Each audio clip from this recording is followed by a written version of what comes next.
Bayangkan, pulang setelah 12 tahun di penjara untuk kejahatan yang tidak pernah kamu lakukan. Hanya untuk menemukan ayahmu berdiri dengan kepala tertunduk, sementara ibumu berlutut di tanah memunguti beras yang sengaja ditumpahkan orang-orang yang kini menguasai rumah dan usaha keluargamu. Itulah yang dilihat Bima Wiratama pada hari pertama ia kembali ke Karangjati. Selama 12 tahun, Bima kehilangan masa muda, kebebasan, dan nama baiknya. Namun ternyata itu belum semuanya. Saat ia mulai menyelidiki apa yang terjadi selama dirinya berada di balik jeruji, ia menemukan sesuatu yang jauh lebih mengerikan. Penggilingan padi milik keluarganya telah dirampas. Tanah warga satu persatu berpindah tangan. Orang-orang desa hidup dalam ketakutan. Dan lelaki yang berada di balik semua itu ternyata mempunyai hubungan dengan kasus lama yang membuat Bima masuk penjara. Semua orang mengira Bima akan membalas dengan kekerasan. Mereka salah. Karena selama 12 tahun di penjara, Bima tidak hanya belajar bertahan hidup. Ia belajar membaca manusia, membaca hukum, dan menunggu saat yang tepat. Dan ketika ia menemukan satu tanda tangan palsu, satu saksi yang dihantui rasa bersalah, serta sebuah buku rahasia yang seharusnya tidak pernah terlihat siapapun, orang paling berkuasa di desa itu belum sadar bahwa kerajaan yang ia bangun selama bertahun-tahun sudah mulai runtuh. Pertanyaannya hanya satu, siapa sebenarnya yang menjebak Bima 12 tahun lalu? Dan apa yang akan terjadi ketika seluruh desa akhirnya berani membuka mulut? Ada bunyi yang tidak pernah benar-benar hilang dari ingatan seseorang.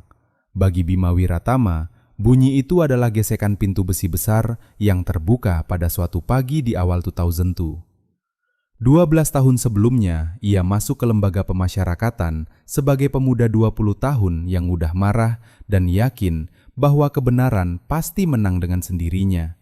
Kini ia keluar sebagai lelaki 32 tahun yang sudah belajar bahwa kebenaran tanpa bukti dan kesabaran sering hanya menjadi bisikan. Petugas menyerahkan beberapa lembar dokumen dan tas kain tua. Isinya sedikit, pakaian, beberapa surat dari ibunya, buku catatan penuh tulisan kecil, dan foto keluarga yang diambil di depan penggilingan padi mereka. Dalam foto itu Pak Wiryo berdiri dengan senyum lebar, sementara Bu Ratih membawa teh untuk para pekerja. Di belakang mereka tampak tumpukan karung gabah dan bangunan dengan papan penggilingan padi Wiratama. Bima memasukkan foto itu kembali ke tas. Ia tidak menoleh saat gerbang ditutup. Ia sudah lama berjanji tidak akan memberikan dinding itu pandangan terakhir. Dari terminal, ia naik bus menuju Klaten. Dunia di luar penjara terasa asing. Di kota-kota kecil muncul wartel dan sepeda motor jauh lebih banyak daripada yang ia ingat. Di dalam bus, orang membicarakan harga beras, pekerjaan di Jakarta, kerusuhan beberapa tahun lalu, dan keadaan yang masih sulit setelah krisis 1998. Kaset dangdut diputar dari depan, kadang tersendat ketika bus menghantam lubang. Bima duduk di dekat jendela. Sawah menghampar di bawah langit pucat, hijau muda setelah hujan. Semakin dekat bus membawanya ke kampung halaman, semakin kuat rasa tidak enak tumbuh di dadanya. Ia turun di pasar kecamatan menjelang siang. Bau pasar masih sama, daun pisang, ikan asin, minyak goreng, asap tempe mendoan, dan tanah basah. Bima membeli teh panas dan sebungkus nasi kucing, lebih untuk menenangkan diri daripada karena lapar. Setelah itu, seorang tukang ojek tua bersedia mengantarnya ke pertigaan menuju desa Karangjati. Ketika Bima menyebut nama desa itu, pengemudi menoleh. Karangjati dekat pabrik gula lama. Bima mengangguk. Lelaki itu diam sesaat. Kalau urusanmu tidak penting, jangan terlalu lama di sana. Kenapa? Tidak kenapa-kenapa. Ia menyalakan motor. Sekarang orang lebih baik jaga mulut. Jawaban itu membuat Bima waspada. Dari pertigaan terakhir, ia harus berjalan kaki. Jalan kampung tampak lebih sepi daripada dalam ingatannya. Beberapa rumah tertutup rapat. Sebuah warung yang dahulu ramai menjadi gudang kosong. Pada sebidang tanah yang ditumbuhi rumput, berdiri papan bertuliskan, milik CV Suteja Makmur. Bima menyimpan nama itu di kepala. Di depan rumah lain, ia melihat Bulastri, tetangga yang dulu sering memarahinya karena memetik jambu. Bima tersenyum dan mengangkat tangan. "Bulastri?" Perempuan itu menatapnya beberapa detik. Wajahnya berubah. Bukannya mendekat, ia justru menunduk, masuk cepat ke rumah dan menutup pintu. Bima berdiri sendirian di jalan. Ia tidak tersinggung. Ia justru semakin yakin bahwa ada sesuatu yang tidak beres. Rumah keluarganya berada di ujung desa, dekat penggilingan padi. Dari kejauhan, Bima melihat pohon mangga besar yang ditanam ayahnya ketika ia lahir. Atap rumah lebih kusam, pagar bambu miring, dinding depan mengelupas. Lalu matanya tertumbuk pada penggilingan. Bangunannya masih ada, tetapi papan lama sudah hilang. Di atas pintu terpampang tulisan baru. CV Suteja Makmur, Penggilingan dan Perdagangan Hasil Bumi. 2 truk berdiri di halaman. Beberapa pekerja memindahkan karung gabah. Mesin yang dahulu menjadi suara masa kecil Bima masih bergemuruh, tetapi sekarang menghasilkan uang untuk orang lain. Ia hendak menyeberang ketika mendengar suara laki-laki dari halaman rumah. Bima bergerak ke balik pohon nangka dan melihat melalui celah pagar. 4 lelaki berdiri di sana. Salah satunya mengenakan kemeja krem dan sepatu mengilap. Usianya sekitar akhir 40-an. Rambutnya disisir rapi. Cincin batu besar melingkar di jari kanan. Ia tidak perlu berteriak untuk membuat orang lain diam. Di depannya berdiri Pak Wiryo. Bima nyaris tidak mengenali ayahnya. Rambut Pak Wiryo hampir putih seluruhnya. Tubuhnya kurus, punggungnya sedikit membungkuk. Bu Ratih berdiri dekat pintu sambil meremas ujung selendang. "Pak Wiryo," kata lelaki berkemeja krem itu, "bulan lalu terlambat. Bulan ini belum ada juga. Saya sudah terlalu sabar." Pak Wiryo menunduk. "Beri saya waktu sampai pasar Legi minggu depan, Pak Darmawan. Uang sewa petak belakang belum dibayar." Darmawan. Nama itu melekat di kepala Bima. Seorang anak buahnya mengambil karung beras dari teras. Bu Ratih buru-buru maju. "Itu untuk makan sampai akhir bulan." Lelaki itu melempar karung ke tanah. Ikatannya lepas. Beras tumpah ke lumpur. Bu Ratih berjongkok dan mencoba memunguti butiran yang masih bersih. 2 orang tertawa. Bima menggenggam pagar begitu kuat hingga serpihan bambu menusuk telapak tangannya. Selama 12 tahun, ia membayangkan kepulangannya. Ibunya akan menangis di pelukannya. Ayahnya akan menepuk bahunya. Mereka akan makan sayur lodeh, tempe goreng, dan sambal sambil berbicara sampai larut. Tidak pernah ia membayangkan ibunya memunguti beras dari tanah di depan orang-orang yang menertawakannya. Naluri pertamanya menyuruhnya keluar. 4 orang. Ia mengukur jarak dan posisi mereka tanpa sadar. Penjara mengajarinya membaca tubuh seseorang seperti membaca tulisan di papan. Namun Bima memaksa dirinya bernapas perlahan. 12 tahun lalu, kemarahannya selalu datang lebih cepat daripada pikirannya. Ia tidak ingin menjadi pemuda itu lagi. Darmawan mendekati Pak Wiryo. 2 minggu. Kalau tidak ada pembayaran, rumah ini saya ambil penuh. Kalian masih tinggal di sini hanya karena saya kasih kelonggaran.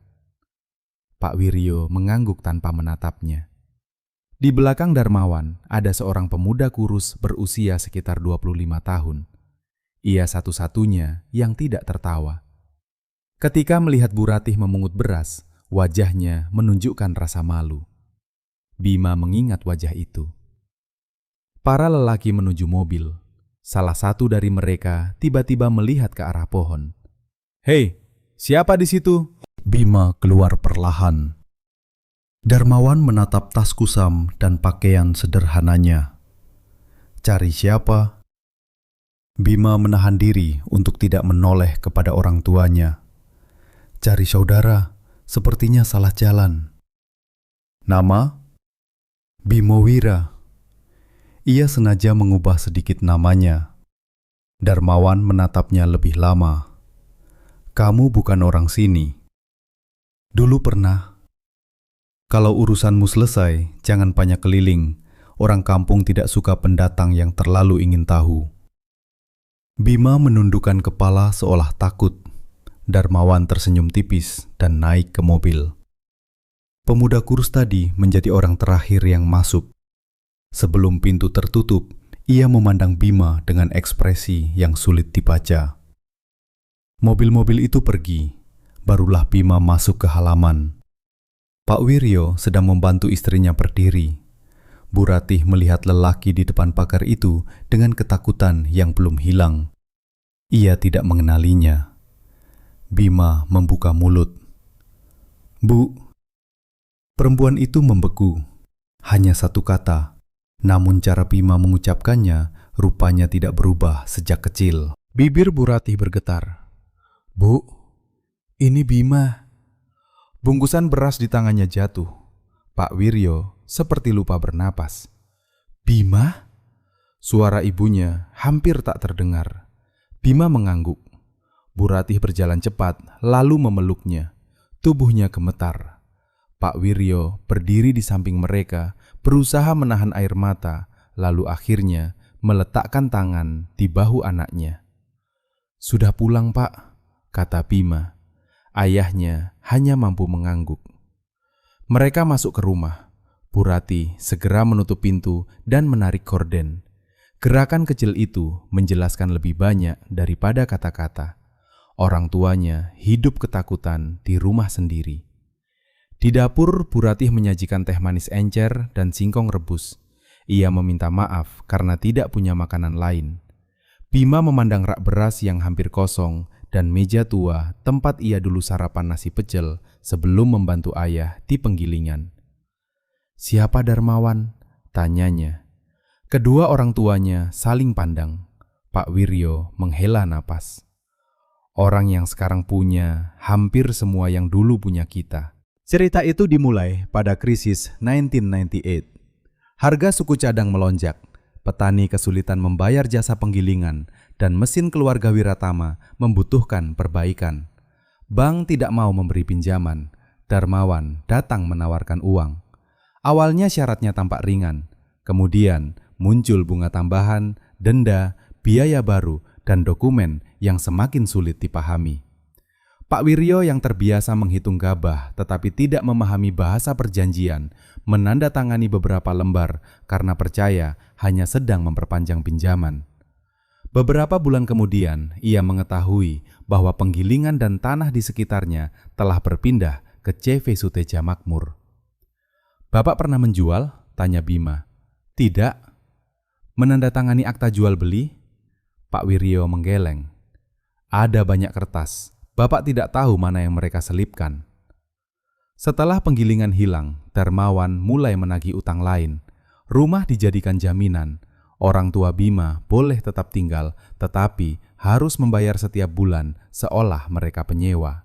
Bu Ratih menyentuh lengan anaknya. Jangan cari perkara, Le. Ibu sudah kehilangan kamu 12 tahun. Bima diam. Lalu ia bertanya. Darmawan mulai muncul di sini kapan? Pak Wiryo berpikir. Tidak lama setelah kamu masuk penjara. Mula-mula cuma beli gabah.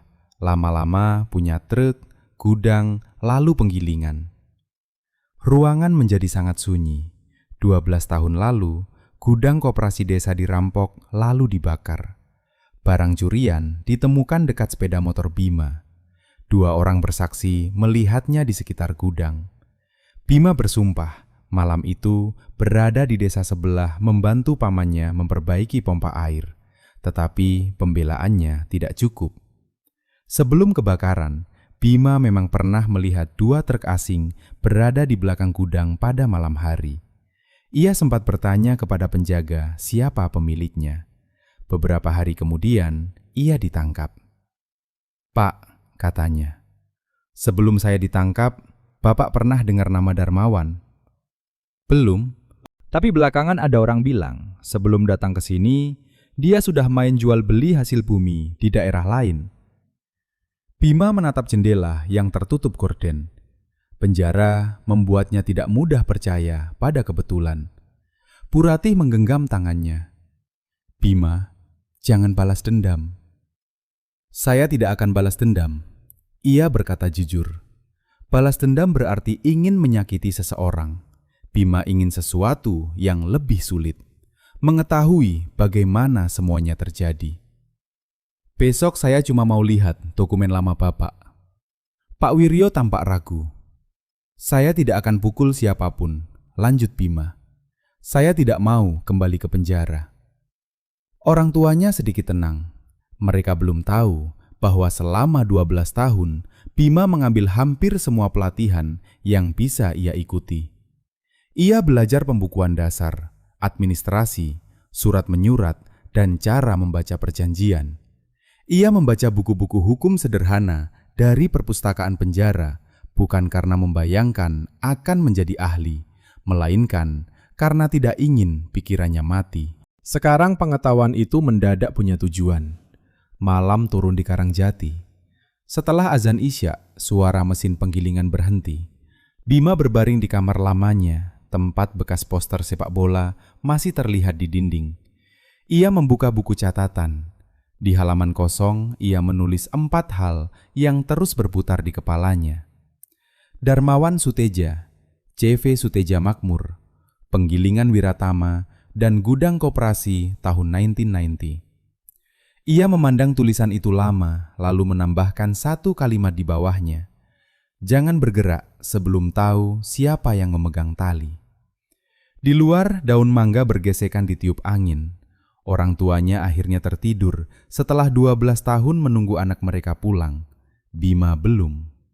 Untuk pertama kalinya sejak melewati gerbang penjara, ia mengerti bahwa kepulangannya bukan akhir dari hukuman, itu baru permulaan.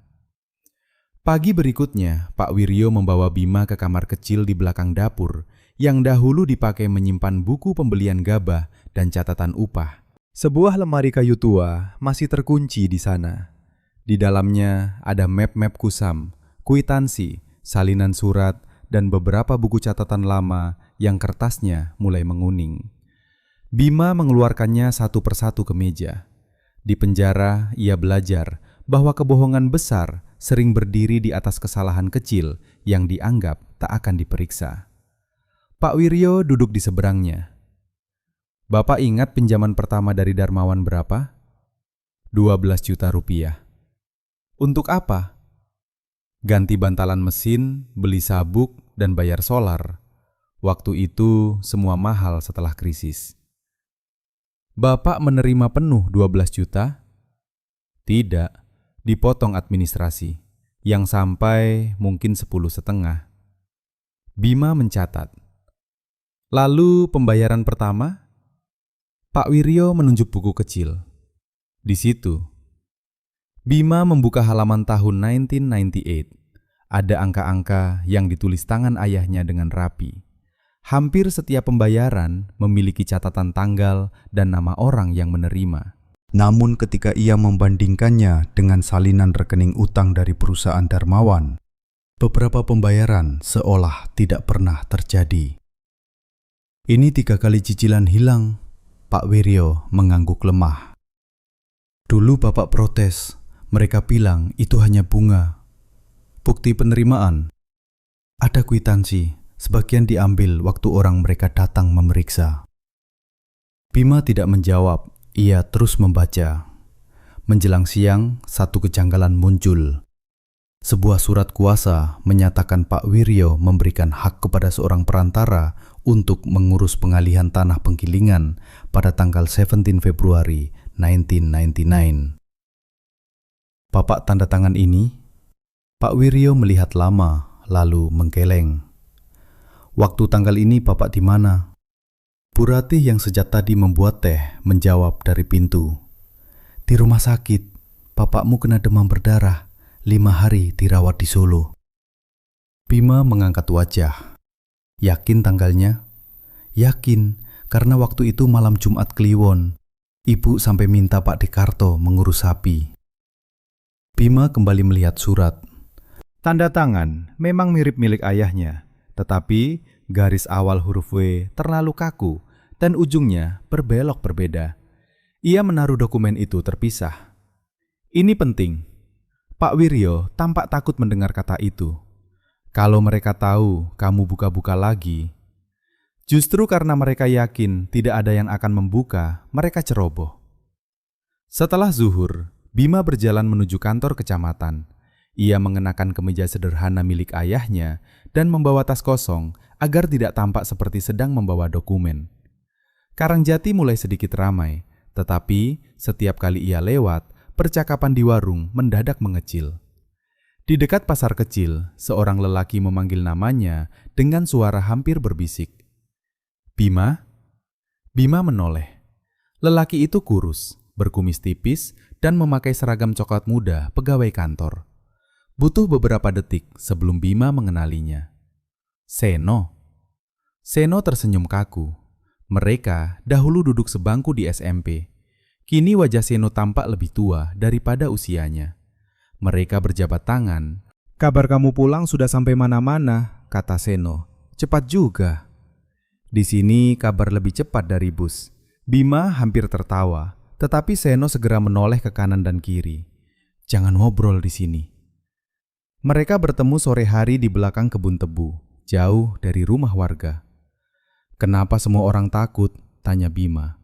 Seno menatap air mengalir di saluran. Karena mereka sudah lihat apa yang terjadi kalau tidak takut. Ia bercerita bahwa setelah krisis, Darmawan membeli banyak utang petani. Pada sejumlah kasus, jumlahnya membengkak tanpa penjelasan dan tanah berpindah tangan dengan cara yang tidak wajar. Tidak ada yang lapor. Pernah. Terus, laporan hilang. Ada yang dipanggil polisi karena perkara lain. Ada yang usaha warungnya diperiksa terus. Ada juga yang memilih menjual rumah dan pindah. Darmawan punya orang di kantor? Seno tidak menjawab langsung. Itu sudah menjadi jawaban. Bima kemudian bertanya tentang CV Suteja Makmur. Seno mengatakan perusahaan itu terdaftar atas nama Darmawan dan seorang kerabat, lalu berkembang cepat setelah krisis. "Bisa lihat riwayat tanah penggilingan keluargaku?" Seno menatapnya tajam. "Kamu mau apa?" "Memeriksa kapan berpindah, lewat surat apa, dan siapa yang mengesahkan. Kalau ketahuan saya membantu, kamu tidak perlu kasih saya dokumen rahasia, cuma tunjukkan jalan yang sah." Seno terdiam lama. Ada buku register, ada arsip permohonan. Sebagian data tanah harus dicek ke kantor pertanahan kabupaten. Tapi kalau kamu mulai tanya-tanya, mereka akan tahu. "Mereka?" Seno tertawa hambar. "Kamu sudah tahu siapa." Bima memandang sahabat lamanya. "Saya tidak minta kamu jadi pahlawan. Saya cuma minta jangan bohong kalau saya tanya." Seno menunduk. "Aku punya istri dan anak, Bim. Aku tahu. Kalau dulu aku punya keberanian, mungkin..." Ia berhenti. Bima menatapnya. "Mungkin apa?" Seno menarik napas. Waktu kamu ditangkap, aku dengar orang ngomong ada truk Darmawan di sekitar gudang sebelum kebakaran. Tapi waktu itu Darmawan belum dikenal. Aku pikir cuma gosip. Aku tidak pernah bilang ke polisi. Bima merasakan sesuatu yang dingin bergerak di perutnya. Siapa yang bilang? Seorang supir tua, namanya Pak Karim, sudah meninggal. Kenapa kamu diam? Seno menutup wajah sebentar. Karena aku pengecut. Bima ingin marah. 12 tahun diambil dari hidupnya, dan ternyata di luar sana ada begitu banyak orang yang memiliki serpihan kebenaran tetapi memilih diam. Namun ketika ia melihat Seno, ia tidak melihat seorang pengkhianat. Ia melihat lelaki biasa yang hidup di desa kecil, punya keluarga, dan bertahun-tahun belajar bahwa keberanian bisa mahal. Sekarang bantu saya dengan cara yang tidak membahayakan keluargamu. Seno mengangguk pelan. Dari sedikit yang bisa ia peroleh secara resmi dan petunjuk Seno, muncul pola yang janggal. Tanah penggilingan pertama kali dijadikan jaminan utang. Beberapa bulan kemudian, muncul surat kuasa. Setelah itu, ada pengalihan kepada sebuah perusahaan kecil bernama PT Arta Lestari Niaga. Kurang dari 6 bulan kemudian, aset itu berpindah lagi kepada CV Suteja Makmur. "Kenapa lewat perusahaan lain?" tanya Bima ketika mereka bertemu malam hari di warung jauh dari Karangjati. Seno mengadu kopi tubruk, supaya jejaknya tidak terlalu jelas mungkin. "Siapa pemilik Arta Lestari?" "Di dokumen orang Semarang, tapi alamat suratnya pernah sama dengan Gudang Darmawan." Bima mencatat. Sore berikutnya, ia kembali ke rumah dan meminta ayahnya menunjukkan semua surat yang masih tersisa. Mereka menemukan satu map yang tampak tidak penting, berisi nota pupuk, pembayaran listrik, dan surat-surat lama. Di antara kertas itu ada fotokopi surat tagihan dari tahun 1999. Pada bagian bawah tertulis bahwa utang Pak Wiryo telah mencapai hampir 30 juta rupiah. "Bapak pernah terima tambahan pinjaman?" tanya Bima. "Tidak. Jadi dari 12 juta setelah beberapa cicilan malah jadi 30 juta. Pak Wiryo mengangguk dengan mata merah. "Waktu itu Bapak juga bingung. Mereka bilang bunga dan denda." Bima menghitung kasar. Angka itu tidak masuk akal, bahkan untuk pinjaman yang buruk. Ia mengeluarkan surat kuasa pertanggal saat ayahnya dirawat. "Pak, kalau ini palsu, mereka tidak cuma mengambil penggilingan. Mereka membangun semuanya dari dokumen yang cacat." Purati yang mendengar dari dapur terlihat pucat. "Jangan simpan kertas itu di sini." Bima menatap ibunya. "Kenapa?" "Dulu pernah ada orang masuk malam-malam. Tidak ambil radio, tidak ambil uang. Cuma buka lemari bapakmu." Keterangan itu membuat Bima segera berubah pikiran. Besok paginya ia naik bus ke Yogyakarta. Di sana, dari alamat yang pernah ia dapatkan saat di penjara, ia mencari kantor kecil Lembaga Bantuan Hukum. Bangunannya sederhana, berada di lantai 2 sebuah ruko. Kipas anginnya berputar lambat dan raknya penuh map. Seorang pengacara muda bernama Ratri mendengarkan ceritanya tanpa memotong. Bima menunjukkan fotokopi yang ia bawa, bukan dokumen asli. Ratri membaca cukup lama. "Saya belum bisa bilang ini pemalsuan," katanya. "Tapi kalau benar ayah Anda dirawat saat surat kuasa ditandatangani, itu sesuatu yang bisa diverifikasi. Riwayat transaksi tanah juga perlu diperiksa. Jangan hadapi mereka sendirian." Bima tersenyum tipis. "Saya tidak berniat. Dan buat salinan semua yang Anda punya. Sudah saya pikirkan." Mereka membuat beberapa salinan. Satu set ditinggalkan di kantor. Satu set Bima titipkan kepada kenalan lama ibunya di kota. Dokumen asli kembali dibawa pulang, tetapi tidak disimpan di rumah. Langkah kecil itu menyelamatkannya 2 malam kemudian. Sekitar pukul 2, Bima terbangun oleh suara kayu berderak. Ia tidak langsung bangkit. Ia mendengarkan. Ada langkah di ruang depan. Lalu suara lemari dibuka. Bima turun tanpa menyalakan lampu. Dari ujung lorong, ia melihat 2 bayangan. Salah seorang sedang mengacak isi lemari tempat dokumen biasa disimpan. Yang lain berjaga dekat pintu. Bima bisa saja menghadapi mereka. Namun, ia justru mundur ke dapur dan membangunkan ayahnya dengan sangat pelan. Mereka keluar lewat pintu belakang menuju rumah tetangga. Beberapa menit kemudian, 2 orang itu pergi. Tidak ada uang hilang, tidak ada barang berharga diambil. Hanya map-map lama yang berantakan, beberapa kertas sobek, dan 1 laci kosong. Bu Ratih menangis melihat isi lemari berantakan. Bima hanya berkata bahwa pembobolan itu tetap harus dilaporkan, tetapi mereka tidak boleh menyebut dokumen utama. Ia ingin para penyusup percaya bahwa pencarian mereka berhasil. Keesokan harinya, seorang polisi datang, melihat sekilas, mencatat beberapa kalimat, lalu pergi. Tidak ada pemeriksaan serius. Sore itu, Darmawan sendiri muncul di depan rumah. Ia tidak masuk. Ia berdiri di dekat pagar sambil merokok kretek. Bima keluar menemuinya. Katanya semalam ada maling, ujar Darmawan. Cepat sekali kabarnya. Darmawan tersenyum. Desa kecil. Betul. Maling sekarang aneh, tidak cari uang. Kadang orang mencari sesuatu yang lebih berharga. Mata Darmawan menyempit. Untuk beberapa detik, kedua lelaki itu saling menatap. Bimo Wira, kata Darmawan pelan. Saya merasa pernah lihat wajah kamu. Wajah saya biasa. Bisa jadi. Darmawan membuang abu rokok. Saran saya, jangan terlalu sibuk membongkar masa lalu keluarga orang. Krisis sudah bikin semua orang rugi. Yang kalah, ya kalah. Bima tersenyum tipis. Kalau memang kalah secara jujur, saya bisa terima. Senyum Darmawan menghilang. Ia berbalik menuju mobil. Sebelum masuk, ia berkata tanpa menoleh. Orang yang terlalu suka mencari kebenaran, kadang menemukan sesuatu yang tidak sanggup dia tanggung. Mobilnya pergi. Pak Wiryo keluar dari balik pintu. Dia tahu. Belum semuanya. Malam itu, Bima duduk di teras setelah Isya dengan salinan surat kuasa di tangan.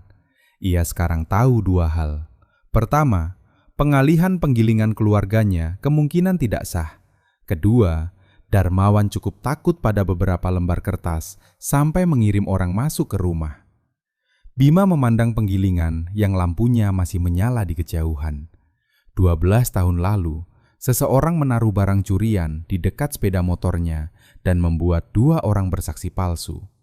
Saat itu, Bima tidak memahami bagaimana jebakan dibangun. Sekarang, ia mulai memahami bahasa orang yang menjebaknya. Bahasa itu bukan ancaman, bukan pukulan. Bahasa itu adalah cap, tanda tangan, angka, dan rasa takut.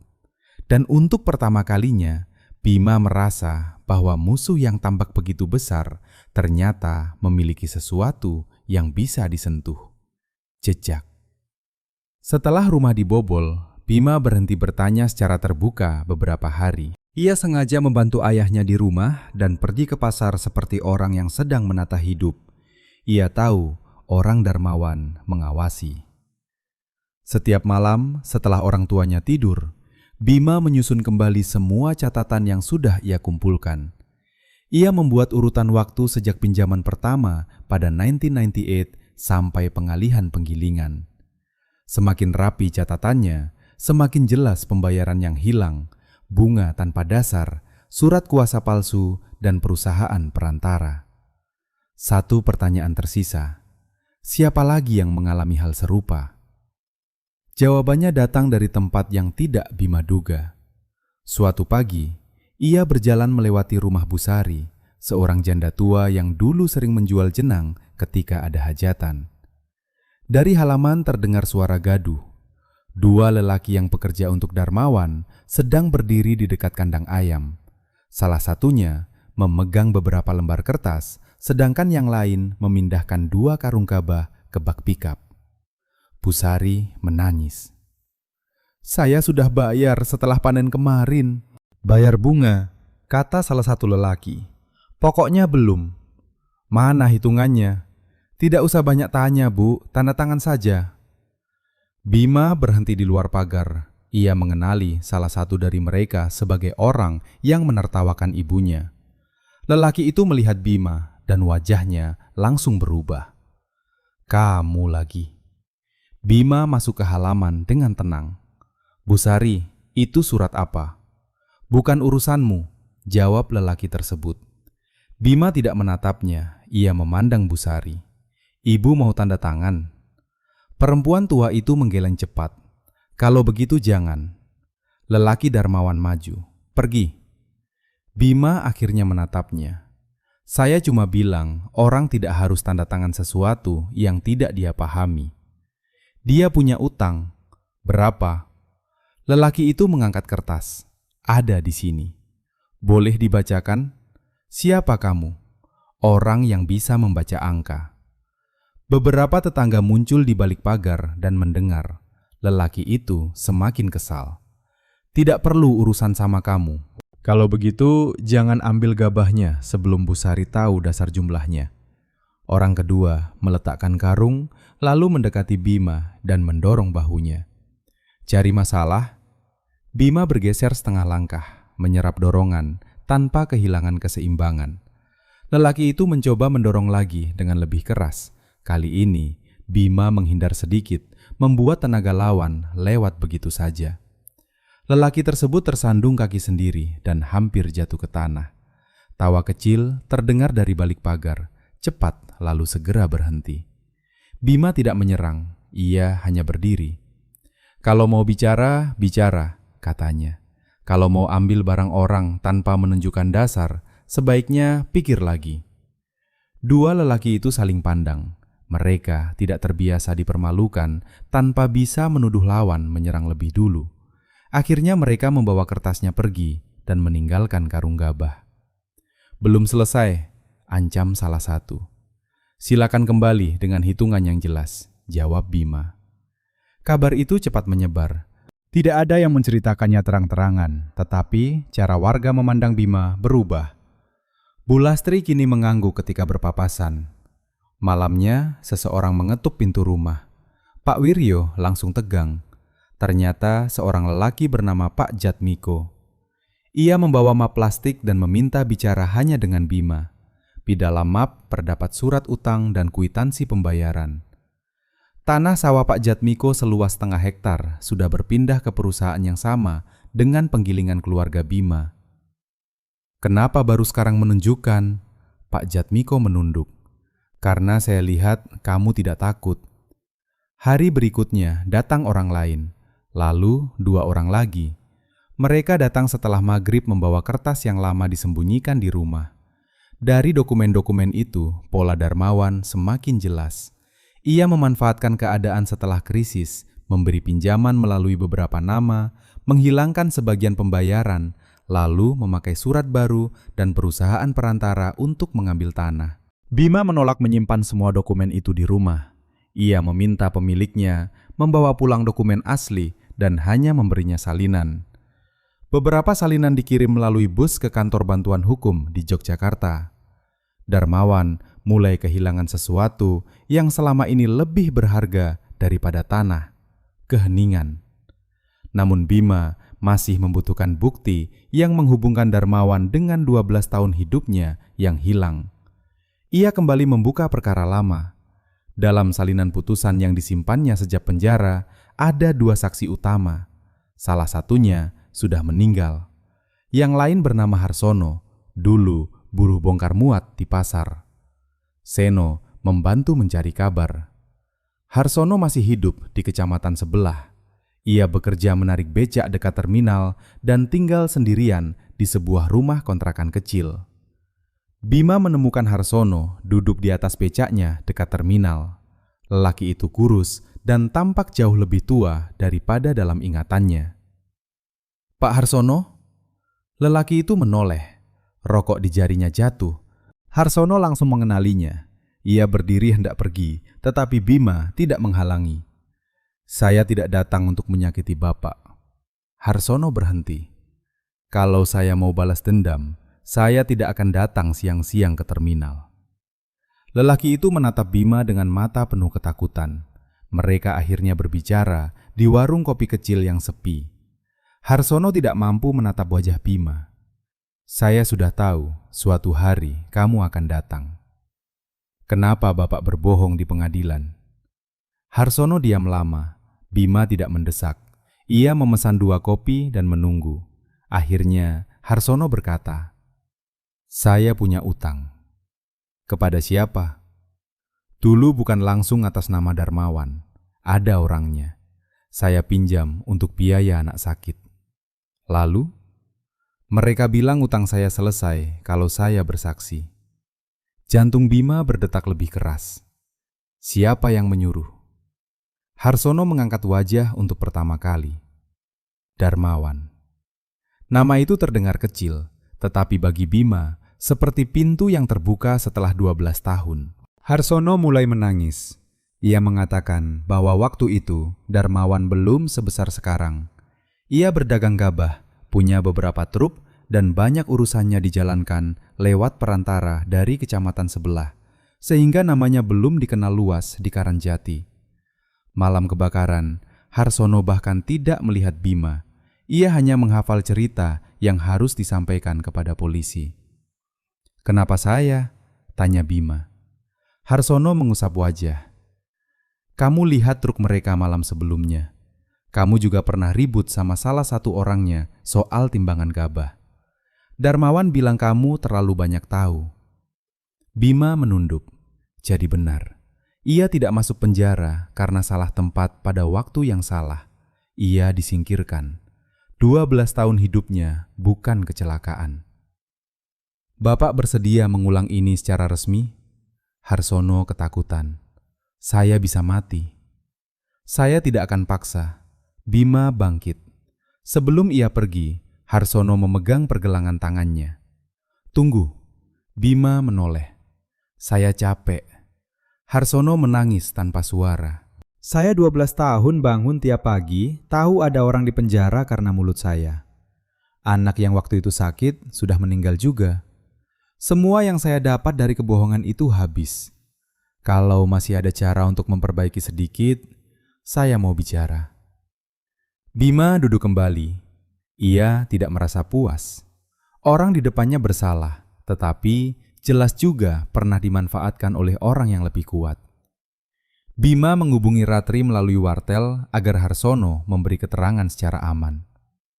Ketika Bima pulang ke Karangjati malam itu, seseorang menunggunya dekat jembatan irigasi. Pemuda kurus yang selama ini bekerja untuk Darmawan. Ia berdiri di bawah pohon dengan sepeda motor tua. Bima berhenti beberapa meter darinya. "Kamu siapa?" Pemuda itu menelan ludah. "Iwan." Bima teringat wajahnya di halaman rumah. "Ada apa?" Iwan menoleh ke jalan, memastikan tidak ada orang. "Saya tahu siapa Mas." "Mas Bima Wiratama?" Sunyi. "Darmawan juga tahu?" "Belum yakin, tapi dia suruh orang cari tahu." Kenapa kamu bilang ke saya? Iwan memandang tanah. Saya sudah tidak tahan. Ia mulai bekerja di bengkel Darmawan sejak remaja setelah ayahnya berhutang. Perlahan ia ditarik dari pekerjaan biasa ke urusan penagihan dan intimidasi. "Saya tidak pernah mau pukul orang," katanya cepat. Bima menatapnya. "Tapi kamu tetap berdiri ketika mereka mempermalukan ibu saya." Iwan menunduk. "Iya, saya tidak minta dimaafkan." Iwan mengatakan Darmawan menyimpan 2 pembukuan, satu untuk pajak dan urusan resmi, satu lagi berisi catatan sebenarnya, pembayaran dari warga, uang kepada pegawai tertentu, biaya untuk orang yang membantu pengalihan tanah, dan daftar utang yang sengaja digelembungkan. "Di mana?" "Ruang kantor di gudang belakang penggilingan, tapi tidak selalu ada di sana. Kadang dibawa ke rumah Pak Darmawan." "Kenapa kamu tahu?" "Saya pernah disuruh ambil." Bima tidak langsung percaya. Mungkin ini jebakan. Iwan mengangguk. "Kalau Mas pikir begitu, saya paham." "Kenapa datang sekarang?" Pemuda itu menarik napas. "Waktu lihat Bu Rati punguti beras dari tanah, saya ingat ibu saya. Dulu orang Darmawan juga datang ke rumah kami. Saya kira kalau kerja untuk dia, keluarga saya aman. Ternyata saya cuma berubah jadi salah satu orang yang dulu saya benci." Bima melihat rasa malu yang nyata di wajahnya. "Kalau kamu ingin keluar, jangan lakukan hal bodoh. Jangan mencuri buku itu dulu. Jangan bikin dia curiga." Iwan terkejut. "Mas tidak mau bukti?" "Mau, tapi bukti yang membuat kamu hilang malam ini tidak ada gunanya." Mereka berpisah tanpa berjabat tangan. 2 hari kemudian, Darmawan bereaksi. Saat Bima pulang dari pasar selepas asar, 2 mobil menghalangi jalan kecil di antara kebun tebu. 4 lelaki turun, termasuk lelaki berjaket kulit bernama Togar, tangan kanan Darmawan. "Pak Darmawan mau menyampaikan pesan." Kenapa tidak datang sendiri? Togar tersenyum. Beliau sibuk. Mereka mengelilingi Bima. Berhenti bicara dengan orang. Berhenti buka dokumen. Tinggalkan Karangjati. Kalau tidak, Togar mendorong dada Bima. Bima mundur satu langkah, tetap tenang. Kalau tidak, mungkin orang tuamu yang repot. Kalimat itu mengubah sesuatu di dalam dirinya. Namun wajah Bima tidak berubah. Ia menatap Togar dan berkata pelan, "Kalau mau mengancam saya, ancam saya. Jangan bawa orang tua." Togar mendekat. "Terus mau apa?" "Tidak apa-apa." Bima melihat keempat lelaki itu satu persatu. "Saya cuma mau kalian ingat bahwa pemalsuan, pembobolan, ancaman, semuanya meninggalkan jejak. Dulu mungkin orang terlalu takut mencatat. Sekarang ada yang mencatat." Tidak ada ancaman langsung dalam ucapannya, tetapi Togar berhenti tersenyum. "Masih merasa pintar?" "Tidak, saya cuma belajar dari orang yang lebih berpengalaman." Togar hampir memukulnya, tetapi salah seorang menarik lengannya. Mereka akhirnya pergi. Bima berdiri sendiri sampai mobil menghilang. Ia tahu Darmawan mulai takut, dan orang yang takut akan membuat kesalahan. Ketika sampai rumah, ia menemukan ayahnya duduk di teras. Pak Wiryo sudah mendengar tentang Bu Sari dan warga yang mulai datang. "Bapak dulu berharap kamu pulang, lalu pergi jauh dari sini," katanya. Bima duduk di sampingnya. "Sekarang?" Pak Wiryo menatap sawah gelap. "Sekarang Bapak malu pernah berharap begitu." "Kenapa malu?" "Karena Bapak sudah terlalu lama hidup menunduk." Bima tidak menjawab. Ayahnya melanjutkan, "Tapi jangan jadi seperti mereka." Bima menoleh. "Kalau semua ini selesai, Bapak ingin kamu masih bisa tidur malam." Bima mengangguk.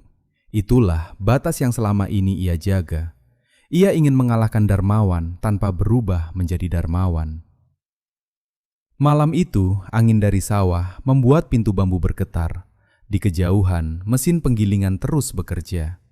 Di meja Bima, kini ada 3 jenis bukti: dokumen keluarga, kesaksian warga, dan seorang saksi yang mengakui bahwa perkara pidananya dibangun dari kebohongan. Belum cukup, tetapi bentuk musuh yang selama ini seperti bayangan mulai terlihat jelas. Dan di balik bayangan itu, Bima mulai melihat retakan. Retakan yang dilihat Bima ternyata juga dirasakan Darmawan. Selama bertahun-tahun, kekuasaan Darmawan lahir dari keyakinan warga Karangjati bahwa melawan selalu berakhir buruk. Cukup satu mobil berhenti di depan rumah dan satu pesan disampaikan, orang akan menunduk. Sekarang keyakinan itu mulai berubah. Warga belum berani berkumpul terbuka, tetapi mulai saling berbicara, memeriksa kwitansi, meminta salinan surat tanah, dan menolak tanda tangan tanpa membaca. Perubahan kecil itu membuat Darmawan marah. Suatu malam, batu dilempar ke jendela rumah keluarga Wiratama. Di batu itu terikat secari kertas. "Pergi sebelum terlambat." Bu Rati membaca tulisan tersebut lalu duduk lama di dapur. "Leh, Ibu tidak peduli soal penggilingan lagi," katanya. "Kalau perlu, kita pindah." Bima meremas tangan ibunya. "Saya juga memikirkan itu. Karena itu, saya tidak akan memberi mereka alasan untuk menangkap saya lagi." Keesokan paginya, ucapan itu seperti diuji. 2 polisi datang ke rumah bersama seorang pegawai penggilingan. Mereka meminta Pak Wiryo ikut ke kantor untuk dimintai keterangan mengenai hilangnya beberapa suku cadang mesin. Pak Wiryo pucat. "Saya sudah bertahun-tahun tidak masuk ke penggilingan itu." Pegawai tersebut menunjukkan sebuah kotak berisi bantalan mesin dan kunci-kunci besar. "Barang ini ditemukan di gudang belakang rumah Bapak." Bima menatap kotak itu. Gudang kecil mereka tidak pernah dikunci dengan baik. Siapapun bisa masuk dari kebun. "Ditemukan kapan?" tanya Bima. Salah satu polisi memandangnya tidak suka. "Kamu siapa?" "Anaknya." "Bapakmu cuma diminta keterangan." Apakah ada surat panggilan? Polisi itu terdiam sebentar. Bima tidak menaikkan suara. Kalau hanya diminta datang, kami akan datang. Saya ikut. Pak Wiryo dibawa ke kantor polisi sektor. Bima dan Seno menyusul. Bu Ratih tinggal di rumah ditemani Bu Sari. Di kantor, Bima melihat Togar berdiri dekat sebuah warung seberang jalan sambil merokok. Tangan kanan Darmawan itu tersenyum ketika mata mereka bertemu. Bima langsung tahu tujuan perkara tersebut bukan mesin, itu pesan. Beberapa jam kemudian, Pak Wiryo belum juga diperbolehkan pulang. Petugas mengatakan ada laporan pencurian dan barang ditemukan di rumahnya. Bima meminta Ratri datang dari Yogyakarta. Menjelang sore, Darmawan muncul. Ia tidak masuk ke kantor. Ia menunggu di warung, seolah kebetulan berada di sana. Bima menghampirinya. "Kasihan bapakmu," kata Darmawan. "Sudah tua, masih cari masalah." "Bapak saya tidak mencuri." "Semua orang bilang begitu kalau tertangkap." "Apa maumu?" Darmawan mengisap rokok kretek, lalu mengembuskan asap perlahan. Akhirnya bicara langsung. Bima tidak menjawab. "Pergi dari Karangjati. Bawa orang tuamu kalau mau." Lupakan penggilingan, tanah, dan cerita 12 tahun lalu. Pak Wiryo pulang, semua selesai. Sekarang Darmawan tidak lagi berpura-pura. Jadi ini tentang saya. Ini tentang orang yang tidak tahu kapan harus berhenti. Bima menatapnya. Kalau saya pergi, laporan terhadap ayah saya dicabut. Darmawan tersenyum. Mungkin ternyata barangnya cuma salah paham. Bima mengangguk perlahan, seperti sedang mempertimbangkan. "Beri saya 2 hari. Darmawan tampak puas. "Bagus. Ternyata penjara masih mengajarkan akal sehat." Bima berbalik sebelum kemarahannya terlihat. Malam itu Pak Wiryo tetap berada di kantor untuk pemeriksaan. Bima duduk bersama Ratri di warung dekat terminal. Pengacara itu membaca salinan laporan dan menggeleng. Tipis, tapi cukup untuk membuat keluarga panik. Memang itu tujuannya. Kalau ada saksi yang bisa memastikan barang ditaruh orang lain, akan membantu. Bima teringat sesuatu. 3 malam sebelumnya, Iwan pernah mengatakan bahwa beberapa anak buah Darmawan diperintahkan mengawasi rumah. Bima menuju wartel dan menelpon nomor bengkel tempat Iwan bekerja. Ia hanya meninggalkan pesan pendek agar Iwan menemuinya di tempat biasa. Iwan datang hampir tengah malam. Begitu mendengar tentang Pak Wiryo, wajahnya berubah. "Saya tahu." "Kamu tahu barang itu?" Iwan mengangguk, malu. "Togar suruh 2 orang taruh malam kemarin. Saya dengar mereka bicara di bengkel." "Kamu lihat sendiri?" "Tidak. Tapi saya tahu siapa yang masuk." "Bersedia bicara?" Iwan terdiam. Bima tidak menekan. Kalau Iwan muncul sekarang, penyamarannya selesai dan akses ke pembukuan Darmawan tertutup. "Kamu tetap di tempatmu," kata Bima. Iwan terkejut. "Tapi Pak Wiryo." "Kami cari cara lain." "Kalau saya diam lagi, saya sama saja." "Tidak. Kalau kamu buka diri sekarang tanpa persiapan, kamu hanya jadi satu saksi yang mudah ditekan. Saya butuh kamu tetap bisa melihat dari dalam." Iwan menatap Bima lama, lalu mengeluarkan sesuatu dari balik jaket. 3 lembar kertas fotokopi. "Apa ini?" "Halaman buku hitam." Bima membaca. Ada kolom nama, jumlah pinjaman, pembayaran, dan kode-kode singkat. Beberapa nama dikenal Bima. Pak Jatmiko, Bu Sari, ayahnya sendiri. Di sebelah jumlah pembayaran, tertulis angka yang berbeda dari kwitansi yang disimpan warga. Lebih bawah, terdapat catatan singkat. Cash, 500. Tanah, 750. P, 300. Tidak jelas artinya, tetapi polanya mencurigakan. "Dapat dari mana?" "Buku asli ada di lemari besi kantor gudang. Saya sempat pinjam kunci waktu Pak Darmawan pergi ke Solo. Saya fotokopi 3 halaman di kota." "Dia tahu?" "Belum." Bima menahan napas. Jangan ambil buku aslinya. Kenapa? Kalau hilang, dia akan tahu ada orang dalam. Kita butuh dia merasa aman sedikit lebih lama. Iwan mengangguk. Bima menyerahkan 2 lembar kembali. Simpan terpisah, 1 saya bawa.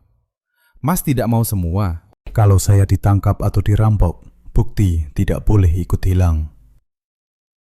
Keesokan harinya, Ratri mulai menekan agar pemeriksaan Pak Wiryo dilakukan sesuai prosedur. Seno menemukan seorang tetangga yang melihat 2 orang asing membawa bungkusan melewati kebun keluarga malam sebelum polisi datang. Kesaksiannya belum membuktikan siapa mereka, tetapi cukup melemahkan cerita bahwa Pak Wiryo menyimpan barang curian sendiri. Lalu muncul masalah lain. Nomor seri pada salah satu bantalan mesin ternyata tidak cocok dengan catatan inventaris penggilingan. Barang yang disebut dicuri bahkan kemungkinan bukan bagian dari mesin Darmawan. Menjelang malam, polisi akhirnya memperbolehkan Pak Wiryo pulang sementara pemeriksaan dilanjutkan. Darmawan tidak mendapatkan hasil yang ia inginkan, tetapi ia berhasil memperjelas satu hal. Ia bersedia menggunakan sistem yang sama yang pernah menghancurkan Bima. Di rumah, Bu Ratih memeluk suaminya lama, lalu menyiapkan nasi, telur dadar, sambal, dan sayur bening. Malam itu mereka makan seperti keluarga yang baru lolos dari jurang. Pak Wiryo memandang Bima. Tadi di kantor, Bapak baru paham bagaimana rasanya kamu dulu. Bima berhenti mengunyah. Bapak cuma beberapa jam. Rasanya sudah seperti tidak punya nama sendiri. Orang lihat kita seperti sudah bersalah. Bima menunduk. Pak Wiryo berkata pelan, "Maaf." "Untuk apa?" "Dulu Bapak percaya kalau kita jujur, semuanya akan beres. Waktu kamu bilang dijebak, Bapak percaya kamu. Tapi Bapak juga terus berharap polisi akan menemukan kebenaran. Bapak terlalu percaya." Bima menaruh sendok. Yang salah bukan Bapak. Selama bertahun-tahun, Bima pernah marah kepada semua orang yang gagal menyelamatkannya. Kini ia memahami bahwa Darmawan bukan hanya mencuri tanah. Ia memakai rasa malu dan rasa bersalah untuk memisahkan orang. Keesokan harinya, Bima membawa Harsono ke Yogyakarta.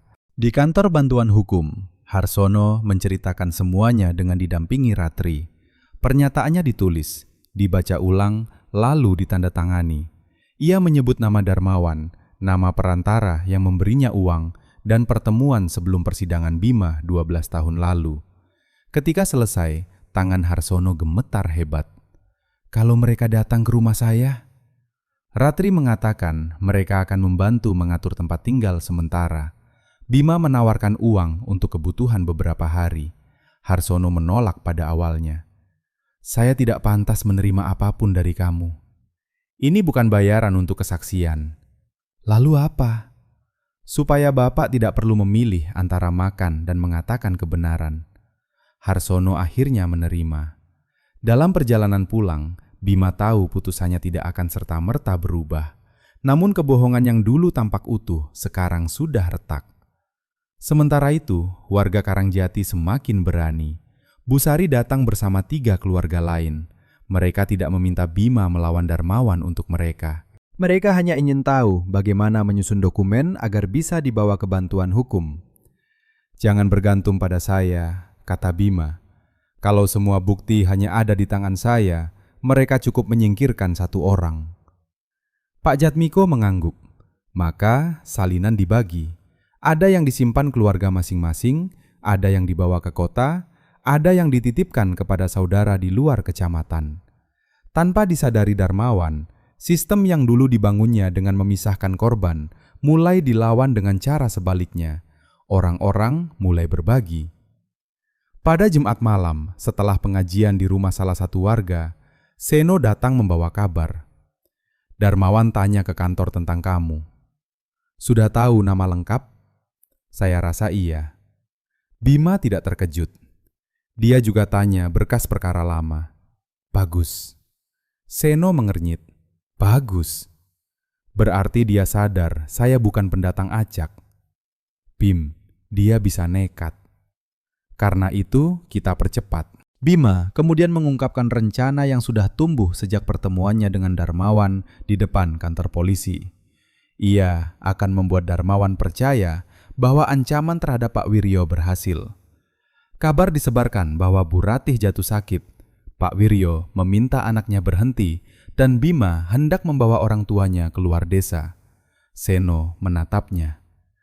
"Kamu mau pura-pura menyerah?" "Bukan menyerah, memberi dia sesuatu yang ingin dia percaya." "Lalu?" "Kalau orang merasa menang, dia bicara lebih banyak." Rencana itu berbahaya, tetapi kabar yang disebarkan tidak sepenuhnya palsu. Bu Ratih memang kelelahan dan Pak Wiryo memang ingin keluarganya selamat. 2 hari kemudian, Togar datang. Kali ini sikapnya berbeda. Ia berdiri di luar pagar dengan senyum puas. "Pak Darmawan dengar, kamu akhirnya bisa berpikir." Bima memasang wajah letih. "Saya mau bicara langsung." "Soal apa?" "Saya punya beberapa salinan dokumen. Saya bisa berhenti. Tapi keluarga saya harus dapat uang cukup untuk mulai lagi di tempat lain." Togar tertawa. "Jadi akhirnya keluar harga aslinya." "Semua orang butuh hidup." "Berapa?" "Saya bicara sama Darmawan." Togar pergi membawa pesan. Dari balik jendela, Bu Ratih keluar setelah mobilnya tidak terlihat. "Ibu tidak suka ini." Bima memandangnya. "Saya juga."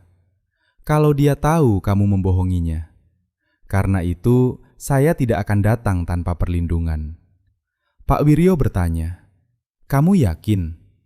Bima memandang 2 orang yang menjadi alasan ia bertahan selama 12 tahun. "Tidak."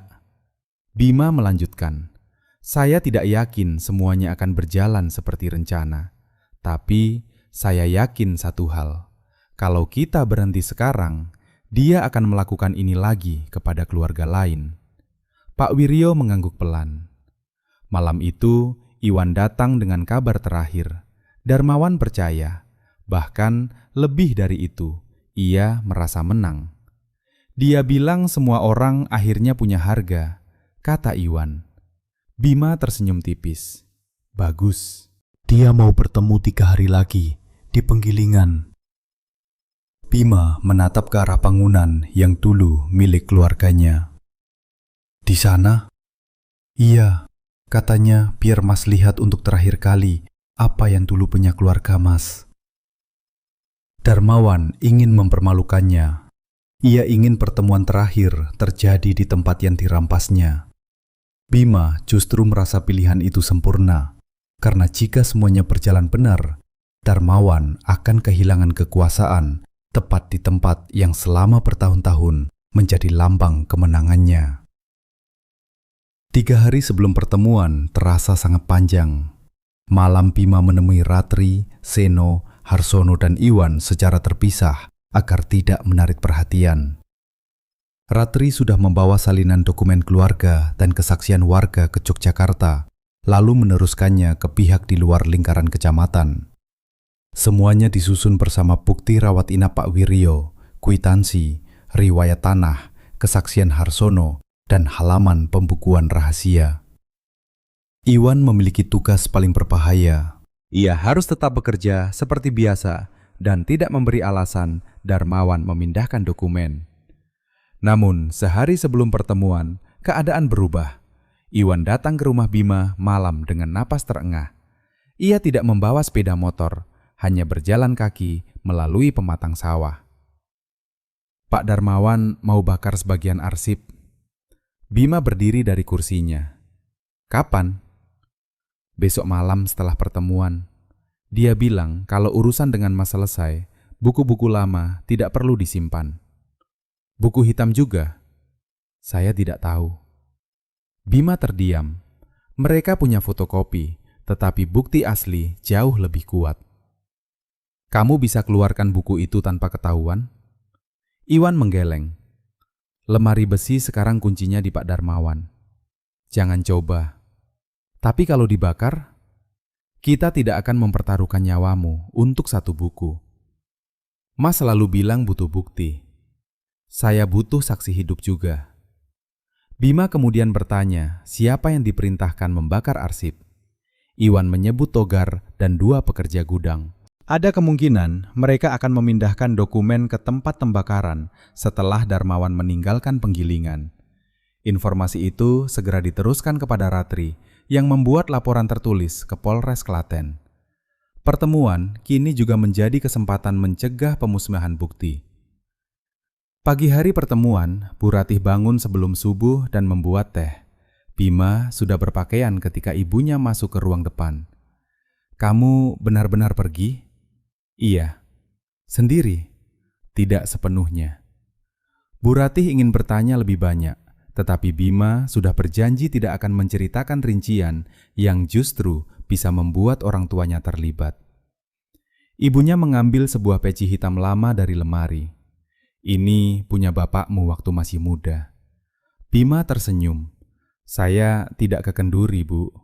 "Bukan untuk dipakai." Bu Ratih menyerahkannya. "Bawa saja." Bima memasukkannya ke tas. "Supaya kamu ingat pulang," kata ibunya.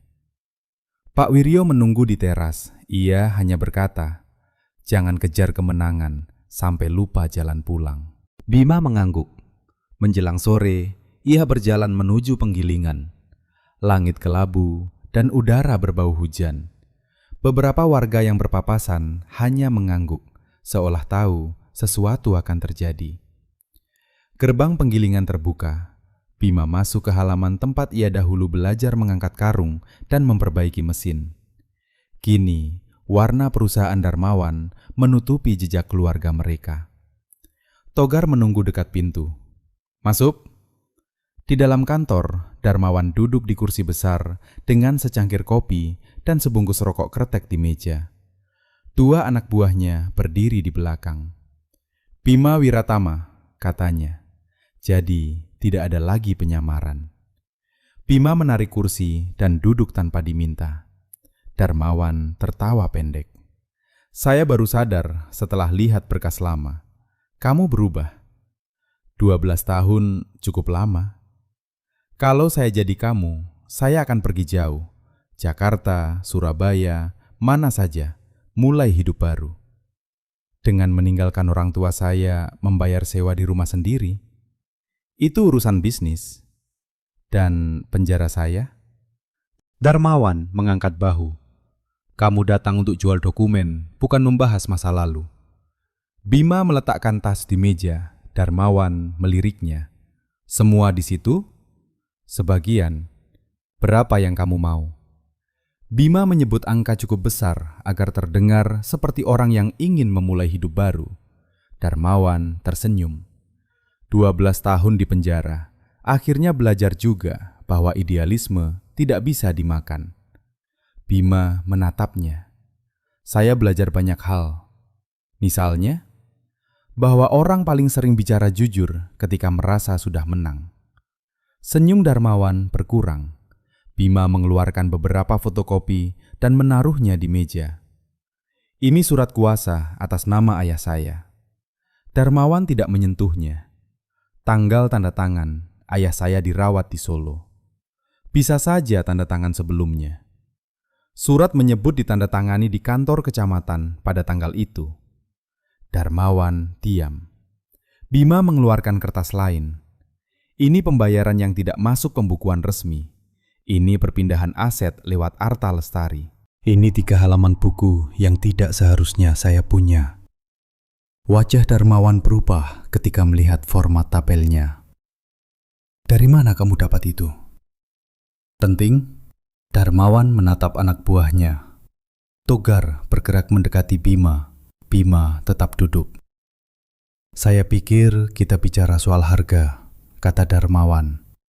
"Benar, saya ingin tahu harga 12 tahun hidup saya." Darmawan berdiri perlahan. "Kamu pikir beberapa kertas bisa menjatuhkan saya?" "Belum tentu. Di sini orang tahu siapa saya. Kamu apa? Mantan narapidana." "Betul. Kalau besok saya bilang kamu memerah saya, siapa yang dipercaya?" Bima tersenyum tipis. Mungkin karena itu saya tidak datang untuk membuat orang percaya pada saya. Darmawan mengerutkan dahi. Bima melanjutkan, saya datang supaya Anda bicara. Sunyi. Togar meraih bahu Bima. Sebelum sempat menariknya, terdengar suara keras dari luar. Bukan sirene, melainkan bunyi truk berhenti dan beberapa pintu kendaraan ditutup hampir bersamaan. Darmawan menoleh. Bima tidak. Pintu kantor terbuka. 3 penyidik dari Polres Klaten masuk bersama Ratri. Wajah Togar menegang. "Ada apa ini?" bentak Darmawan. Salah satu petugas menunjukkan surat tugas dan menjelaskan bahwa ada laporan terkait dugaan pemalsuan, penggelapan, serta rencana pemusnahan dokumen yang perlu diperiksa. Mereka meminta semua orang tetap di tempat. Darmawan tertawa keras. "Laporan siapa? Dia?" Ia menunjuk Bima. "Mantan napi ini." Laporan bukan hanya dari satu orang. Dari luar muncul suara lain. Harsono masuk dengan wajah pucat. Darmawan berhenti tertawa. Harsono tidak sanggup menatapnya lama, tetapi ia berdiri di samping Ratri. "Saya sudah kasih keterangan," katanya. "Keterangan apa?" Harsono menarik napas. "Bahwa 12 tahun lalu saya disuruh bohong." Togar mengumpat. Darmawan menatap Harsono seperti ingin menelan lelaki itu hidup-hidup. "Kamu mabuk." "Tidak." "Siapa bayar kamu sekarang?" Harsono gemetar, tetapi tidak mundur. "Dulu yang bayar saya, kamu." Ruangan menjadi sunyi. Bima melihat perubahan paling kecil di wajah Darmawan. Bukan takut, belum, tetapi kepastian dalam matanya retak. Darmawan berbalik kepada petugas. "Kalian percaya pengemis ini?" Petugas menjawab bahwa semua keterangan akan diperiksa. Pada saat yang sama, dari bagian belakang penggilingan terdengar keributan. Seorang pekerja berlari melewati jendela. Togar refleks menoleh. Bima tahu itulah bagian kedua rencana. 2 penyidik lain sudah menuju gudang belakang karena laporan Iwan menyebut arsip akan dipindahkan. Di sana mereka menemukan drum besi, minyak tanah, tumpukan dokumen lama, dan 2 pekerja yang baru mulai membawa berkas keluar. Belum ada yang terbakar, dan di antara tumpukan itu terdapat beberapa buku pembukuan. Darmawan memahami apa yang terjadi. "Iwan," katanya. Nama itu keluar seperti desisan. Bima tidak menjawab. Darmawan berlari ke pintu, tetapi petugas menahannya. "Jangan sentuh saya." Beberapa menit kemudian, Iwan masuk untuk menunjukkan letak lemari dan menjelaskan pembukuan. Wajahnya pucat ketika bertemu mata Darmawan. "Kamu." Iwan menelan ludah. Darmawan melangkah maju, tetapi 2 petugas berdiri di antara mereka. "Saya kasih makan keluarga kamu." Iwan menjawab lirih. "Bapak juga bikin keluarga saya tidak pernah selesai bayar utang. Kamu pikir mereka akan lindungi kamu?" Iwan menunduk, lalu mengangkat kepala lagi. "Entah, tapi saya sudah capek takut." Kalimat itu sederhana, namun Bima tahu itulah kalimat yang paling tidak ingin didengar Darmawan. Dari luar mulai terdengar suara warga. Mereka berkumpul di jalan, semakin lama semakin banyak. Pak Jatmiko, Bu Sari, Bu Lastri, dan para petani yang pernah kehilangan sawah hanya berdiri tanpa membuat kerusuhan. Darmawan melihat mereka melalui jendela. Selama bertahun-tahun, ia membuat korban merasa sendirian. Sekarang mereka berdiri bersama. "Ini provokasi," kata Darmawan. Ratri menjawab tenang. Mereka datang karena dengar ada pemeriksaan, tidak ada yang menghalangi proses. Darmawan kembali menatap Bima. "Jadi ini rencanamu?" "Bukan. Jangan bohong." Bima berdiri. "Rencana saya cuma membuat orang berhenti diam." Darmawan tertawa pendek, tetapi suaranya kering. "Kamu pikir ini sudah selesai? Saya punya pengacara, saya punya kenalan. Besok buku-buku itu bisa dibilang palsu, saksi bisa berubah pikiran." "Mungkin." Jawaban Bima membuat Darmawan tampak bingung. Mungkin Anda benar, mungkin prosesnya panjang. Bima mendekat satu langkah. Tapi sekarang terlalu banyak orang punya salinan. Terlalu banyak orang sudah bicara. Kalau satu berkas hilang, ada yang lain. Kalau satu orang takut, ada 10 orang tahu cerita yang sama. Darmawan memandangnya dengan kebencian. Kenapa kamu tidak bunuh saja saya kalau begitu? Bukankah itu yang kamu mau selama di penjara? Ruangan hening. Bima menatap lelaki yang menurut kesaksian Harsono telah merampas 12 tahun hidupnya. Anehnya, ia tidak merasakan keinginan untuk memukul. Dulu mungkin saya mau. Sekarang saya ingin Anda hidup cukup lama untuk melihat semua orang yang Anda buat menunduk mulai berdiri. Darmawan mengatukkan rahang. Pemeriksaan berlangsung sampai malam. Dokumen dan buku pembukuan diamankan, sementara Togar serta beberapa pekerja dimintai keterangan. Darmawan belum dinyatakan bersalah, tetapi ia tak lagi bisa mengendalikan situasi seperti biasa. Ketika petugas membawanya keluar untuk pemeriksaan lebih lanjut, warga di jalan membuka jalan. Tidak ada yang melempar batu atau memaki, mereka hanya menatap. Darmawan berjalan melewati mereka dengan wajah keras. Untuk pertama kalinya, ia melewati Karangjati tanpa orang-orang menundukkan kepala. Di dekat mobil, ia berhenti dan menoleh kepada Bima. 12 tahun lalu, seharusnya kamu tidak kembali. Bima menjawab, 12 tahun lalu, seharusnya saya tidak masuk. Darmawan hendak berkata sesuatu lagi, tetapi pintu kendaraan ditutup. Bima berdiri di halaman penggilingan sampai mobil-mobil pergi. Hujan mulai turun ringan. Warga mendekat tanpa sorak kemenangan. Mereka tahu semuanya belum selesai. Busari menjadi orang pertama yang bicara. Sekarang bagaimana? Bima memandang mereka.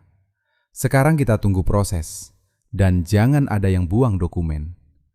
Beberapa orang tertawa kecil karena kalimat itu terdengar sangat biasa setelah malam yang begitu tegang. Pak Wiryo dan Bu Ratih datang beberapa saat kemudian. Bu Ratih langsung memegang wajah anaknya dengan kedua tangan seolah memastikan ia utuh. Kamu pulang, katanya. Bima teringat peci tua di dalam tas. Iya, Bu. Pak Wiryo menyentuh kusen pintu penggilingan. Bapak kira tidak akan masuk ke sini lagi. Belum kembali jadi milik kita, kata Bima. Pak Wiryo melihat warga di halaman. Tidak apa-apa, malam ini harga diri kita sudah kembali. Bima menoleh ke jalan. Lampu-lampu rumah menyala satu demi satu. Orang-orang yang biasanya menutup pintu sebelum malam, kini berdiri di luar, berbicara tanpa berbisik. Bima tahu perjuangan baru dimulai. Darmawan masih punya uang dan pengacara. Dokumen harus diuji, saksi diperiksa, dan perkara lama Bima dibuka lewat jalan hukum. Tetapi sesuatu yang tidak bisa dikembalikan Darmawan sudah hilang malam itu. Ketakutan mutlak. Dan tanpa ketakutan itu, seluruh kerajaan yang dibangunnya mulai terlihat bukan seperti tembok batu, melainkan tumpukan kertas yang selama ini berdiri karena tak seorang pun berani menyentuhnya. Pagi setelah pemeriksaan, Karangjati tampak sama. Sawah basah oleh embun, pedagang sayur lewat, anak-anak berangkat sekolah, dan radio berbunyi dari warung. Namun sesuatu sudah berbeda. Orang-orang mulai menyebut nama Darmawan dengan suara normal. Dulu nama itu diucapkan setelah pintu dipastikan tertutup. Sekarang petani membicarakan dokumen di warung dan beberapa warga pergi bersama ke kantor kecamatan. Bima justru lebih berhati-hati. Darmawan belum dinyatakan bersalah dan pengacaranya membantah tuduhan, mempertanyakan pembukuan serta kesaksian Harsono dan Iwan. Selama 12 tahun, ia belajar bahwa keadilan bergerak lambat, kadang terlalu lambat bagi orang yang sudah terluka. Ia tidak lagi membutuhkan kemenangan dalam satu malam. Yang penting, bukti sudah berada di banyak tangan dan tidak bisa dikubur dengan mudah. Beberapa minggu berikutnya dipenuhi perjalanan. Bima bolak-balik ke Yogyakarta dan kota kabupaten. Ratri membantu membuka kembali perkara lama. Seorang mantan pekerja gudang juga muncul dan mengaku pernah melihat truk Darmawan di belakang gudang sebelum kebakaran. Pemeriksaan buku lama perusahaan kemudian menemukan catatan pembayaran kepada perantara yang sama dengan nama dalam kesaksian Harsono. Suatu malam, Pak Wiryo berkata, "Kalau putusanmu tidak berubah, bagaimana?" Bima sedang memperbaiki engsel jendela. Ia berhenti sebentar. "Dulu saya pikir kalau suatu hari orang mengakui saya tidak bersalah, semua akan terasa selesai. Sekarang saya tahu, 12 tahun tetap 12 tahun. Pak Wiryo menunduk. Bima melanjutkan. "Tapi saya tetap mau nama saya dibersihkan. Bukan supaya saya bisa melupakan, supaya orang setelah saya tahu bahwa putusan yang salah boleh dilawan." Beberapa bulan kemudian, permohonan peninjauan kembali perkara Bima diterima berdasarkan bukti baru. Perkaranya mulai diperiksa ulang, dan untuk pertama kalinya, kesaksian Harsono serta jejak hubungan Darmawan dengan gudang koperasi masuk ke dalam proses resmi. Bu Ratih menangis ketika Ratri menyampaikan kabar melalui telepon dari wartel. "Berarti sekarang mereka mau dengar Bima?"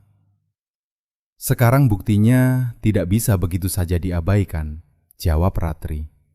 Bu Ratih mengusap air matanya. "Dulu tidak ada yang mau dengar, sekarang itu sudah cukup untuk ibu." Penyelidikan terhadap Darmawan juga melebar. Pembukuan dibandingkan dengan kwitansi warga, tanda tangan diperiksa, dan riwayat tanah dibuka. Setelah sejumlah bukti saling menguatkan, Darmawan ditetapkan sebagai tersangka dan ditahan selama penyidikan. Beberapa pegawai yang membantunya ikut diperiksa. Darmawan menyebut dirinya pengusaha yang membantu warga saat krisis. Sebagian pinjaman memang nyata, sehingga Bima menolak menggambarkan semua perkara sebagai kebohongan. "Jangan bilang semua utang palsu kalau memang ada yang benar," katanya kepada warga.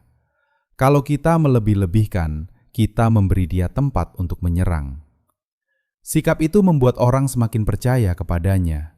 Bima tidak menjanjikan semua tanah akan kembali. Ia hanya mengatakan setiap keluarga harus membuktikan kasusnya sendiri. Dalam kasus Wiratama, bukti terkuat adalah surat kuasa pertanggal saat Pak Wiryo dirawat di rumah sakit, serta pembayaran yang hilang dari pembukuan resmi. Pemindahan penggilingan mulai digugat. Sambil proses berjalan, kegiatan CV Suteja Makmur di lokasi itu dihentikan sementara karena dokumen dan aset diperiksa. Untuk pertama kalinya dalam bertahun-tahun, mesin penggilingan diam. Keheningan itu membuat Pak Wiryo sedih. "Bapak pikir akan senang melihat tempat itu berhenti," katanya kepada Bima. Ternyata tidak. Karena mesin tidak salah. Pak Wiryo menatap anaknya, lalu tertawa kecil. Benar juga. Maka sambil menunggu keputusan, mereka mulai membersihkan bagian rumah yang rusak. Pada hari Minggu, warga datang membawa cangkul, bambu, genteng bekas, dan makanan. Ada yang memperbaiki pagar, membersihkan saluran air, dan memasak bersama Bu Ratih. Gotong royong yang bertahun-tahun hilang karena saling curiga, kembali hidup sedikit demi sedikit. Bima baru memahami nilai gotong royong setelah bertahun-tahun rasa takut membuat tetangga saling menjauh. Iwan juga datang. Pada awalnya beberapa warga memandangnya dengan dingin. Mereka mengenalnya sebagai anak buah Darmawan. Iwan tidak membela diri. Ia mengambil cangkul dan bekerja paling lama. Saat makan siang, Bu Ratih sendiri memberikan sepiring nasi kepadanya. Pemuda itu tampak tidak enak. "Bu, saya dulu..." Bu Ratih memotong lembut. "Kalau mau memperbaiki, ya perbaiki. Jangan cuma berdiri merasa bersalah." Iwan menunduk dan menerima piring. Bima melihat dari kejauhan. Ia teringat dirinya sendiri saat pertama keluar dari penjara. Setiap orang bisa menjadi tawanan masa lalu jika tidak diberi jalan untuk bergerak ke depan. Harsono tinggal sementara di rumah kerabat dan tetap memberikan keterangan ketika dibutuhkan.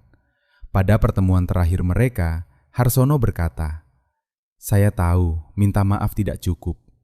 Bima menjawab, "Memang tidak." Harsono terdiam.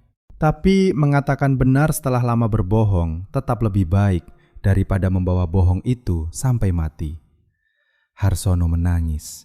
Bima tidak memeluk atau mengatakan bahwa semuanya sudah dimaafkan. Beberapa luka tidak perlu dipaksa sembuh dengan kata-kata.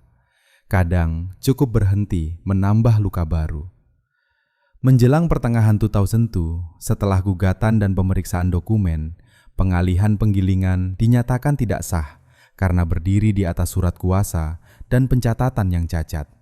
Hak atas bangunan, mesin, dan tanah penggilingan kemudian dikembalikan secara resmi kepada keluarga Wiratama. Pak Wiryo tidak langsung masuk. Ia berdiri di gerbang dengan tangan di belakang punggung. Bima menyerahkan kunci. "Pak," ayahnya melihat kunci itu lama. "Kamu saja.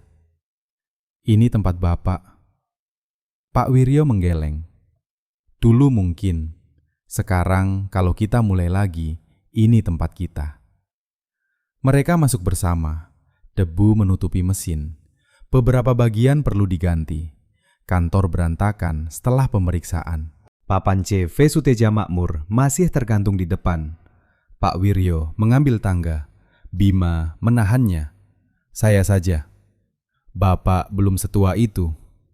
Mereka akhirnya menurunkan papan bersama. Tidak ada orang bersorak. Hanya beberapa warga yang berdiri di tepi jalan tersenyum.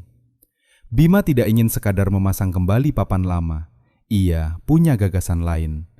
Selama masa sengketa, ia memperhatikan satu masalah yang membuat banyak petani jatuh ke tangan Darmawan. Mereka menjual hasil panen sendiri-sendiri, meminjam sendiri-sendiri, dan menghadapi tengkulak sendiri-sendiri. Ketika satu keluarga terdesak, tidak ada perlindungan. Bima mengajak beberapa warga membentuk usaha penggilingan bersama dengan semangat koperasi. Keluarga Wiratama tetap memiliki asetnya, tetapi petani dapat menjadi anggota, mendapatkan catatan timbangan terbuka, biaya penggilingan yang jelas, dan dana kecil untuk kebutuhan darurat yang dikelola bersama.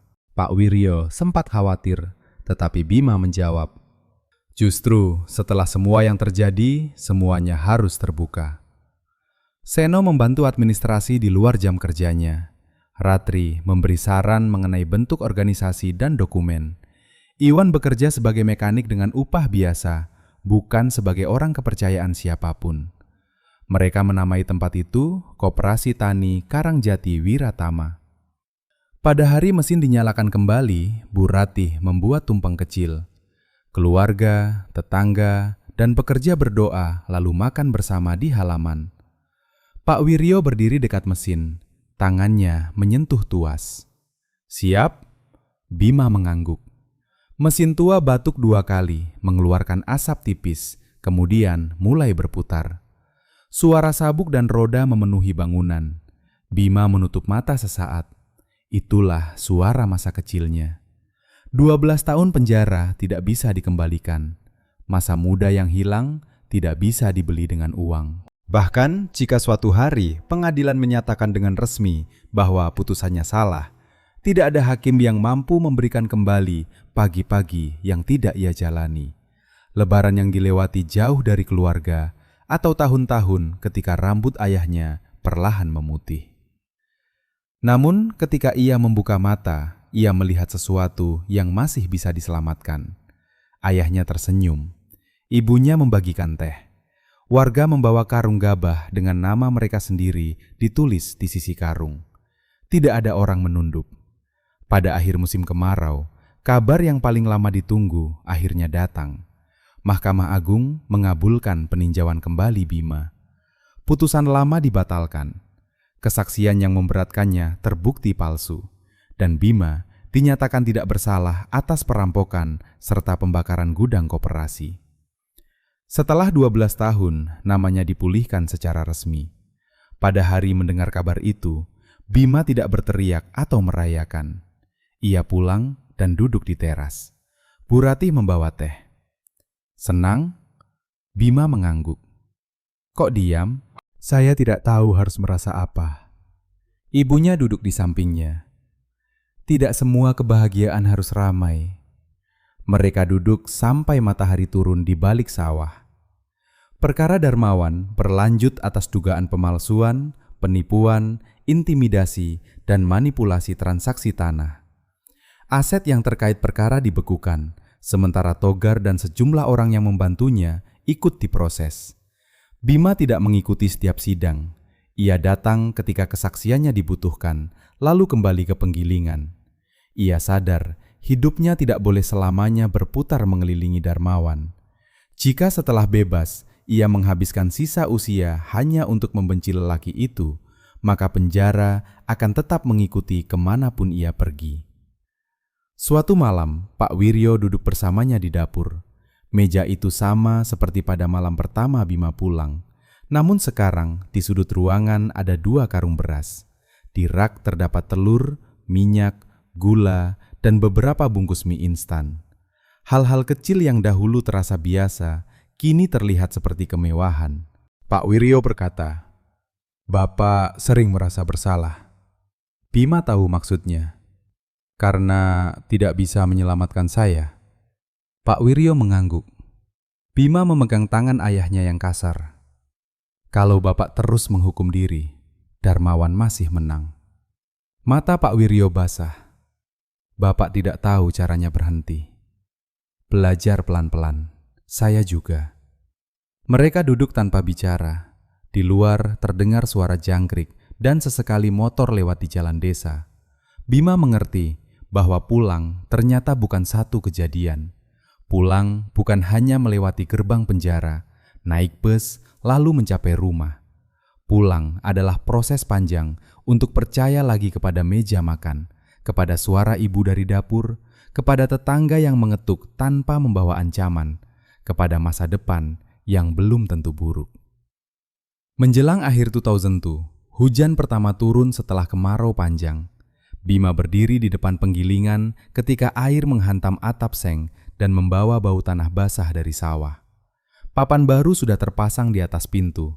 Koperasi Tani Karangjati Wiratama. Pak Wiryo berteriak dari dalam bahwa ada karung yang harus dipindahkan sebelum terkena tempias. Iwan sedang memperbaiki mesin. Seno datang membawa buku catatan. Dari rumah terdengar Bu Ratih memanggil semua orang untuk minum teh dan makan singkong goreng. Bima tersenyum. Dulu ia mengira kebebasan adalah gerbang besi yang terbuka. Sekarang ia tahu kebebasan adalah sesuatu yang jauh lebih sederhana. Ayah yang tidak perlu menunduk, ibu yang tidak lagi menutup gorden karena takut, tetangga yang berani mengetuk pintu, nama yang perlahan dibersihkan, pekerjaan yang dilakukan dengan tangan sendiri, dan sebuah rumah yang pintunya dibiarkan terbuka saat hujan turun. Bima berdiri beberapa detik lebih lama di halaman. Kemudian ia berlari masuk membantu ayahnya. Untuk pertama kalinya setelah 12 tahun, ia tidak sedang mengejar masa lalu. Ia sedang menjalani hidup yang masih tersisa.